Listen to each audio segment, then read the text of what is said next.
Philippines!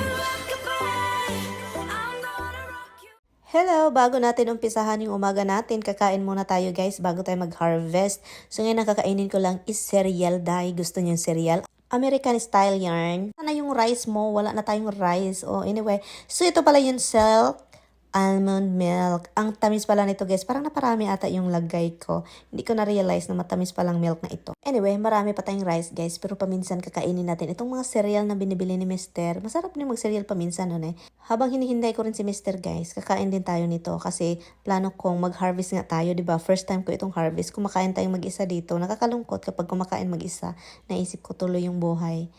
Ang buhay kapag mag-isa ka ang sakit. Oh, 'di ba? So yung aso ko gustong kumain pero sabi ko, cereal po itong kinain ko. So ayaw niya. Lumingon-lingon na siya pero gusto talaga niyang kumain, no. Lumingon na naman siya. Ganyan na siya, guys. Mahilig tumitingin sa may mga kumakain. Ang ganda ng view natin dito at saka naririnig ko yung mga ibon kumakanta sa labas. Habang si Roxy din nakatingin kung anong gagawin ko, kung meron ba akong ibibigay. Nakakatuwa naman itong asong ito. Tingnan niyo naman 'yan. O 'di ba? Nagpasiplat lang sa nag-start na siyang so kailangan ko lang itong i-harvest. Oh, ito, harvest natin. Harvest natin para may makain si Mister. Ano to ito? Broccolini, okay? Look, ganito po mag-harvest ng broccolini. Look. Broccolini. And then, nag-start na kasi siya ng bulaklak. So, kaya yun. So, kailangan ko lang ito guys. Sa dito lang kayo, ha? Tignan nyo.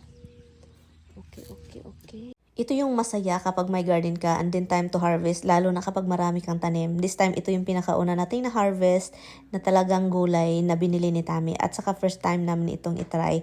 Broccolini, kapatid po ito ng broccoli rub at saka cauliflower. So, yun. Pero itry natin. So, kailangan ko na siyang i-harvest guys. Alam niyo bakit? Nagbubulak na siya.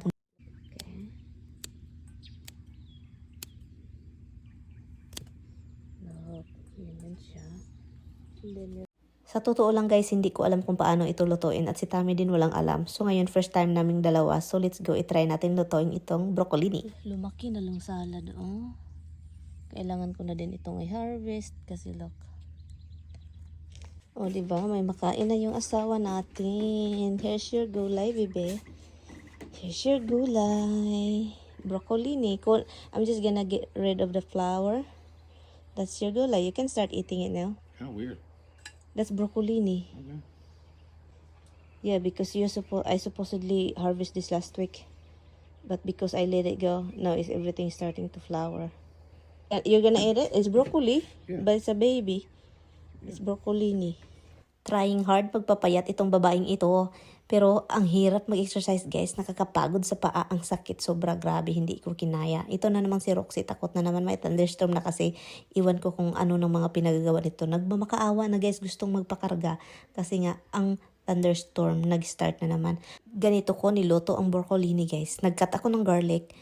Chop ko lang siya ng sobrang manipis, sobrang maliit. I-chop ng chop, chop ng chop, chop ng chop, chop ng chop. And then ilagay natin doon sa bowl. Lagyan ng asin, oil. Ito yung lotong tansya-tansya lang yung timpla guys. Nilagyan ko siya ng oil pero gusto ko siyang durugin pa ng garlic pero hindi ako, nahirapan ako sa pagdurog. So nilabas ko na naman siya at sinachop ko na naman with oil.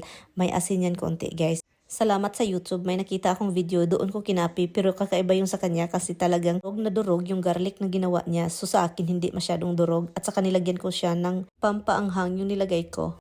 Para naman may anghang. Good luck sa almoranas. Problema na naman ito. Nilagyan ko pala siya ng lemon guys kasi yun yung sabi. So kailangan malikunti lang yung lemon. Ang ginawa ko guys, nilagay ko sa plato at doon ko minimix yung mga mixture ko. At saka ang sarap talaga nito guys at ang bango ng garlic. Minimix ko lang siya para yung oil mag-coat sa buong broccolini. So na yun, nagpainit na tayo ng pan. Habang ako nagpainit, si Tami naman iinom siya ng chocolate. O diba, mahilig sa chocolate. So ilagay na natin habang sobrang init na yung pan.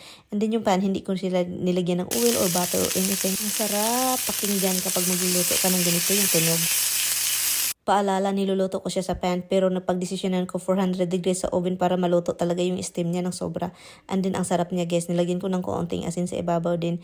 Ito na yung plato namin, ready to eat na kami. Ito yung kay Tami, maraming broccolini at sa akin konti lang kasi sa kanya talaga yan. Gusto kong maging masaya yung asawa ko. Yun, nagre-ready lang kami para kumakain. Iwan ko kung anong ginagawa niya.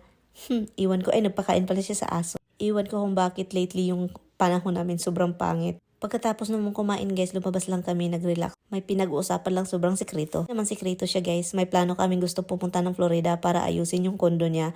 Ibinta ba or parentahan? So yun yung problema ko. Sabi ko sa kanya, ibinta na lang, wag na tayo magpunta gasto pa sa gas. Mag-rent pa tayo ng RV o diba? Pero tignan lang daw niya. Itong KSP kong aso, andyan na naman. Alam talaga niyang pupunta ako doon kay dada niya. So ngayon, nag-labi-dabi kami guys. Nilabi-dabi ka lang. Sabi ko sa kanya, ihilutin ko yung, i-massage ko yung paa mo para naman maging masaya ka. Kasi yun yung kasiyahan niya guys eh. Kasi napagod daw siya, buong araw daw siya sa trabaho, nakatindig lang. Napagod yung paa niya, so kailangan kong imasahe. Wag ka, may kapalit yan. Sabi ko, imasahe kita pero may gusto akong bibilhin. Hindi laruan, hindi pagkain, hindi gitara, lupa yung gusto kong bilhin. Kawawa talaga itong asawa ko. Sobrang pagod na pagod. Kahit pala kamay niya napagod, naghanap siya ng masahe. Pang masahe, may robote na lang nakita niya yung old pang masahe niya. But anyway guys, dito na lang tayo. Salamat sa panonood. Hi guys! Hello, kumakain po ako ng breakfast. And then, update po sa kuko ko. Open na siya every time na maano siya ng buko ko. Sobrang sakit. So, kailangan ko talaga siyang protektahan. Anyway, hi po sa inyong lahat dyan. Meron lang tayong pag-usapan guys. Tungkol sa yung mga teenager ngayon. Naabutan ba ninyo yung nililigawan kayo sa bahay ng lalaki? At saka, yung parang iba yung parang nakakahiya makipaglampungan or makipagharutan, makipaghalikan or kahit hawak ng kamay sa harap ng tao or sa harap ng parents mo, ganun. Naabutan ko yung ganun, pero ngayon guys, kakaiba na yun, lalo na dito sa US talaga. Ito ha, totoo ha.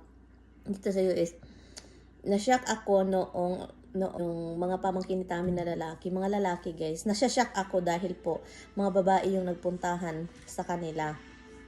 And then, every time na may yung magkikita-kita kami, may gathering, andun yung mga babae. And then makikita mo na lang na naghaharutan, naghahalikan, na nasa ibabaw ng lalaki, nakahiga sa couch, ganun ba? Yung parang ganun ba? And then, yung mga ganun, yung sobrang sa atin sa Pilipinas nakakahiya.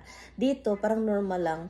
And then, naging normal na. Pero dahil tinanong ko nga si Mister kung ganyan ba sila noon, nung unang panahon niya. Kasi, may edad na si Tami. So, tinanong ko siya, hindi daw ganun noon. Sabi pa niya, nagbago daw, mga bagong henerasyon, naging nung 20s, nag-start yung 20s, naging na. Pero may mga talaga taong din pakawala kahit noon, okay? May mga taong walang respeto sa sarili, lalo na yung babae daw. Kasi pupunta talaga daw sa bahay. Pero sa kanya daw, yung henerasyon niya is parang, yung babae magpunta, parang magkaibigan lang yung tratuhan, pero magsyuta na pala, ganun ba? Parang hindi katulad dito, hindi katulad sa henerasyon ngayon na yung parang harutan dito, harutan doon, halikan, and then makikita mo talagang galing nag-jerjer sa bahay ng parents ng lalaki o sa babae, kahit ganun.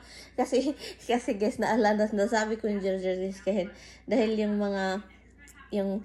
basta yun siya. And then, na-mention ko na, di ba? So, galing sa kwarto, and then makikita mo na basa-basa yung mga nila.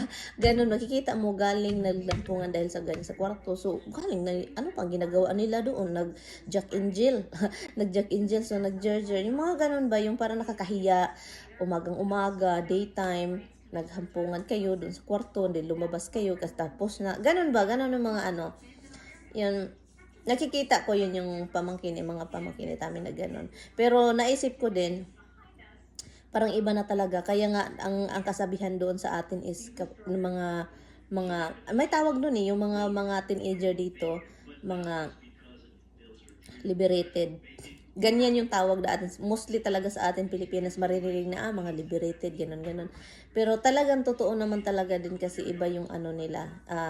Lalo na kapag yung parents ay pabayaan ka lang, mga lalaki yung sa'yo, di ba? Yan, pabayaan na kasi mga babae yung magpuntahan, gano'n. So, yan.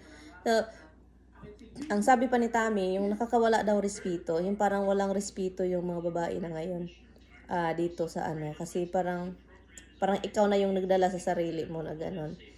Doon. So, kaya nag-usap kasi kami ni Tami. Tinanong ko siya kung nakaranas ba siyang ligaw sa bahay.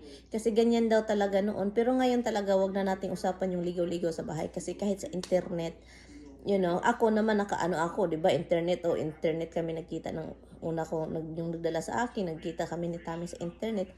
Pero, yung yung naka-experience ako doon sa probinsya namin.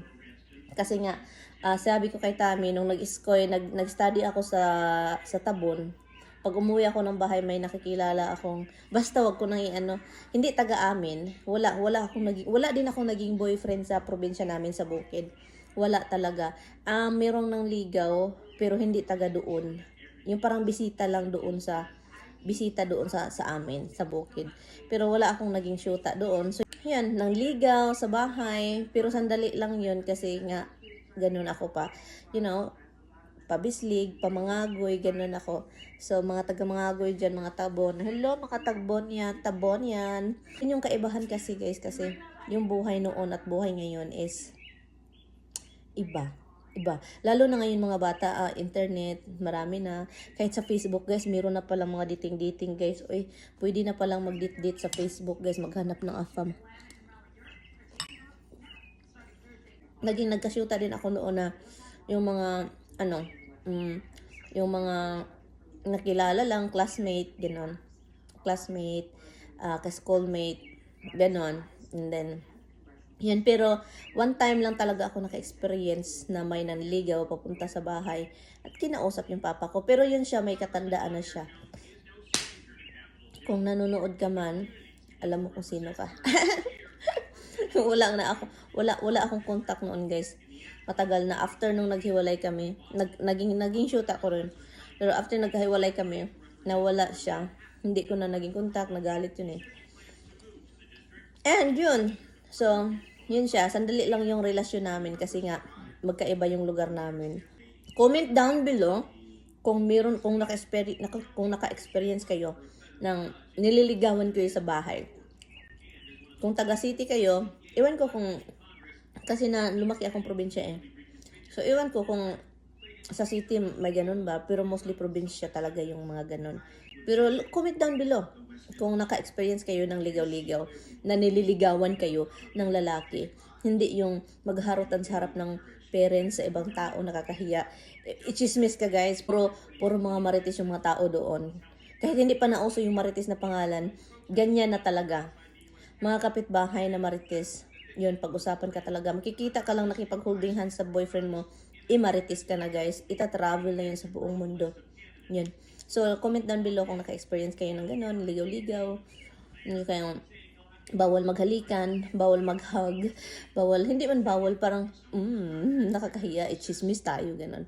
Diba? Chismis. Anyway guys, comment down below kung naka-experience kayo ng ligaw.